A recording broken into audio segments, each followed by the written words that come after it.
বর্তমানে অনেক স্ত্রীরা স্বামীর কারণেই খারাপ হয়ে যাচ্ছে। দৈনন্দিন জীবনে স্বামীর কিছু ভুল কাজ যা স্ত্রীকে খারাপ হতে বাধ্য করে, অথচ স্বামী এর কিছুই বুঝতে পারে না। এমনই 5টি গুরুত্বপূর্ণ ভুল কাজ নিয়ে আজকের ভিডিওতে আলোচনা করব ইনশাআল্লাহ। প্রত্যেকটি ভাইকে ভিডিওর শেষ পর্যন্ত দেখার অনুরোধ করছি। পুরো ভিডিওটি আপনার জন্য অত্যন্ত গুরুত্বপূর্ণ। আর যারা আলোর পথে এখনো সাবস্ক্রাইব করেননি তারা সাবস্ক্রাইব করে বেল আইকনটি প্রেস করে রাখুন। 1 নম্বর ভুল, অতিরিক্ত মাত্রায় শাসন করা। আপনার স্ত্রীকে আপনি শাসন করতে পারেন যদি সে শরীয়ত বিরোধী কাজ করে, তবে সবসময় ছোটখাটো বিষয়কে কেন্দ্র করে তার মাথার উপর ঘ্যান ঘ্যান করাটা কোনো স্ত্রী সহ্য করে না। তাই ছোটখাটো বিষয় সবসময় শাসন করা কোনোভাবেই ঠিক হবে না। একজন স্ত্রী খিটখিটে ভাব বা বিড়বিড় করাটা কোনোভাবেই পছন্দ করে না, আর এর প্রতিক্রিয়া হিসাবে স্ত্রী তার স্বামীকে ঘৃণা করতে শুরু করে। একই ছাদের নিচে যুগের পর যুগ কাটিয়ে দেয়, কিন্তু তার স্বামী কোনোদিন জানে না যে স্ত্রীর মনের কোনো জায়গায় তার স্বামীর স্থান নেই।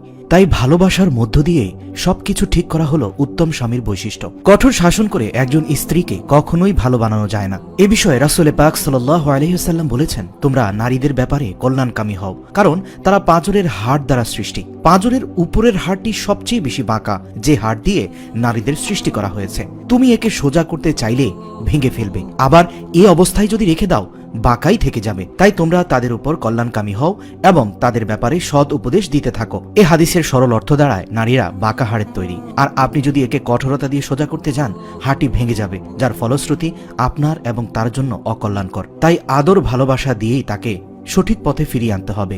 এটি রাসূল পাক সাল্লাল্লাহু আলাইহি ওয়াসাল্লামের একমাত্র দেখানো পদ্ধতি। এই ক্ষেত্রে যদি শাসন করতে চান সেটা আপনাকে আদর ভালোবাসার মধ্য দিয়েই শাসন করতে হবে। 2 নম্বর ভুলটি হচ্ছে ইনকামের সব টাকা স্ত্রীর অ্যাকাউন্টে রেখে দেওয়া।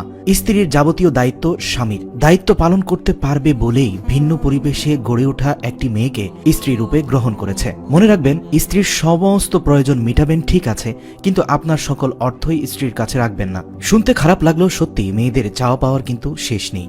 আর ফাইন্যান্সিয়াল ম্যানেজমেন্টে মেয়েরা সাইকোলজিক্যালি অনেক দুর্বল। অর্থের যথাযথ ব্যবস্থাপনা পুরুষদের দ্বারা যতটা ভালো হবে, একজন নারীর দ্বারা ততটা ভালো হবে না। হয়তো এর জন্যই পশ্চিমা দেশেও যারা নারীবাদীর কথা বলে থাকে, তাদের দেশের কোনো অর্থ মন্ত্রণালয় অথবা ব্যাংকের গুরুত্বপূর্ণ পদে মহিলাদেরকে রাখা হয় না। যাই হোক, বেশি কিছু বললাম না, ইশারাতেই বুঝে নেবেন। মনে রাখবেন, স্ত্রীর যাবতীয় প্রয়োজন মেটাবেন, কোনোভাবেই তাকে কষ্টে রাখবেন না। তাকে আদর ভালোবাসা এবং টাকা পয়সা খরচ করে হলেও তার প্রয়োজনীয়তা মিটাবেন, কিন্তু মনে রাখবেন আপনার যাবতীয় অর্থের মালিক কিন্তু তাকে বানাবেন না। 3 নম্বর হচ্ছে পরকীয়া প্রেম। নিজের স্ত্রী রেখে পরকীয়া প্রেম করা কত ভয়ঙ্কর রকমের জঘন্য কাজ তা ভাষায় প্রকাশ করার মতো নয়। রাসূল পাক সাল্লাল্লাহু আলাইহি ওয়াসাল্লাম বলেন, আমি মেরাজের রজনীতে যখন গমন করছিলাম তখন দেখতে পেলাম কিছু সংখ্যক নারী এবং পুরুষ সুস্বাদু মাংস রেখে পচা দুর্গন্ধযুক্ত মাংস খাচ্ছে। আমি জিবরাইল আলাইহিস সালামকে জিজ্ঞেস করলাম, এরা কেন এমন করছে? তখন জিবরাইল আমিন বললেন যে তারা নিজেদের হালাল স্ত্রী রেখে পরকীয়া প্রেমে মগ্ন হয়েছিল। হারামকে হালালের উপর প্রাধান্য দেয় আজ আল্লাহ পাকও তাদেরকে দুর্গন্ধময় মাংস খাওয়াচ্ছেন পাশে সুগন্ধময় মাংস রেখে। কোন স্বামী যখন নিজের স্ত্রী রেখে পরকীয়া প্রেমে জড়িয়ে যায় তখন সে নিজের বিপদ নিজেই ডেকে নিয়ে আসে। এর জন্য ইহকাল ও পরকাল উভয়টাই নষ্ট হয়ে যায় এবং সে স্ত্রীর চোখে অত্যন্ত খারাপ হয়ে যায়, আর এর দেখা দেখি স্ত্রী নিজেও খারাপ হয়ে যেতে পারে। তাই এই সমস্ত জঘন্য হারাম কাজ থেকে অবশ্যই বিরত থাকতে হবে। 4 নম্বরটি হচ্ছে আত্মীয়দের সঙ্গে দুর্ব্যবহার। কোনো স্বামী যখন নিজের আত্মীয়দের সঙ্গে দুর্ব্যবহার করা শুরু করে তা দেখে তার স্ত্রী নিজেও আত্মীয়দের সঙ্গে দুর্ব্যবহার করার রীতিটা শিখে নেয়। অথচ রাসূল পাক সাল্লাল্লাহু আলাইহি ওয়াসাল্লাম বলেছেন, আত্মীয়তার সম্পর্ক বিচ্ছিন্নকারী জান্নাতে প্রবেশ করতে পারবে না। তাই মনে রাখতে হবে, স্বামী যা করবে স্ত্রীও তাই শিখবে। তাই স্বামীর কোনোভাবেই উচিত হবে না আত্মীয়দের সঙ্গে খারাপ ব্যবহার করা, যা দেখে দেখে তার স্ত্রীও খারাপ হয়ে যেতে পারে। 5 নম্বরটি হচ্ছে অতিরিক্ত মাত্রায় কৃপণতা করা। এমন অনেক স্বামী আছে বিয়ের পরে স্ত্রীকে শ্বশুর বাড়িতে ফেলে চলে আসে, কোনো খোঁজ খবর নেয় না। আবার অনেকে বিদেশ চলে যায়, স্ত্রীকে কোনো টাকা পয়সা পাঠায় না, তার খোঁজ খবরও নেয় না। শরীয়তের দৃষ্টিতে এরা জঘন্য মাত্রার অপরাধী। স্ত্রীর হক আদায় না করলে কিয়ামতের দিন আল্লাহ রাব্বুল আলামিনের কাঠগড়ায় তাদেরকে দাঁড়াতে হবে। এ বিষয়ে রাসূল পাক সাল্লাল্লাহু আলাইহি ওয়াসাল্লাম বলেছেন, কিয়ামতের দিন কোনো ব্যক্তি আল্লাহর কাঠগড়া থেকে মুক্তি পাবে না যে পর্যন্ত না তার স্ত্রী তার পরিপূর্ণ হকের ব্যাপারে আল্লাহ রাব্বুল আলামিনের দরবারে সন্তুষ্টি প্রকাশ করবে। এ বিষয়ে পবিত্র কোরআনে মহান আল্লাহ রাব্বুল আলামিন সূরা নিসার 34 নং আয়াতে বলেছেন, পুরুষগণ নারীদের প্রতি দায়িত্বশীল, যেহেতু আল্লাহ একের উপর অন্যকে প্রাধান্য দিয়েছেন। সুবহানাল্লাহ।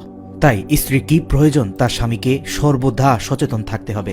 তার চাওয়া পাওয়ার ব্যাপারে কখনোই কৃপণতা করা যাবে না, তবে অবশ্যই মাথায় রাখতে হবে কোনোভাবেই মাত্রা অতিরিক্ত খরচ বা অপচয় করা যাবে না। সুপ্রিয় আলোর পথের দর্শক মণ্ডলী, সর্বশেষ একটি কথাই বলতে চাই, একজন স্বামী তার স্ত্রীকে যেভাবে চলাবে স্ত্রী সেভাবেই চলবে। আমি ব্যক্তিগতভাবেও দেখেছি একজন স্বামীর কারণেও কিন্তু অনেক স্ত্রী খারাপ হতে থাকে। স্বামী তার স্ত্রীকে ভালোবাসবে, এটা স্ত্রীর প্রাপ্য অধিকার।